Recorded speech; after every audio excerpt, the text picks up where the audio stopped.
नमस्कार। आज धेरै पछि म एकदमै महत्त्वपूर्ण भिडियो लिएर फेरि यस युट्युब च्यानल मार्फत आइपुगेको छु। आजको विषय के छ भन्दाखेरि जापानमा प्रवेश गर्नको लागि एउटा नयाँ नियम लागू भएको छ, जुन 23 तारिकदेखि जो जापान आउँदै हुनुहुन्छ बुझ्ने भाषामा भन्नुपर्दा सिओई लिएर जापान आउँदै हुनुभएको जुनसुकै भिजाको व्यक्तिहरू हुनुहुन्छ, सबैजनाले क्षयरोग रोगको टेस्ट गरेर आफूलाई क्षयरोग नलागेको प्रमाणपत्र पेश गर्नुपर्ने भएको छ। सिओई लिएर आउनु भने सबैजनाले इमिग्रेसनमा भिजा अप्लाई गर्दाखेरि त्यो डकुमेन्ट पनि एक्स्ट्रा चाहिने भएको छ।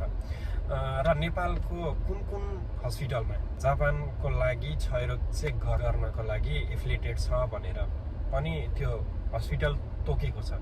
जुन पायो त्यही हस्पिटलमा गएर चेक गरेर त्यो प्रमाणपत्र पेश गर्दैमा जापानको भिजा एप्रुभ चाहिँ हुँदैन।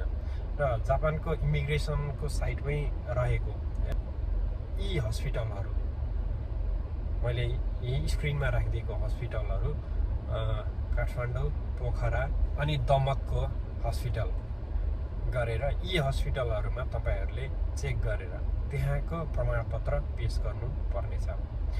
आजसम्म हिजो यस्तो भयो उस्तो भयो भन्दा पनि सबैजना यो सूचना चाहिँ कन्सल्टेन्सीहरू र मेन पावरहरू सबैको लागि र आउँदै गर्नुभएको जुन कामदार भिजामा होस् या स्टुडेन्ट भिजामा आउँदै हुनुहुन्छ या त गिनौजी सिउसे भिजामा आउँदै हुनुहुन्छ, सबैजनाको लागि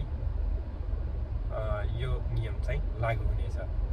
मैले नाम नलिएका जुनसुकै भिजा जुन सिओई सर्टिफिकेट अफ इलिजिबिलिटी लिएर आउनुपर्ने हुन्छ, सबै भिजाको लागि यो नियम लागू हुनेछ। यसबारेमा थप जानकारी चाहनुभयो भने मलाई मेसेज मार्फत पनि तपाईँहरूले सोध्न सक्नुहुनेछ र म त्यहाँ आफूले जानेको जानकारी तपाईँहरूलाई उत्तर दिनेछु। धन्यवाद।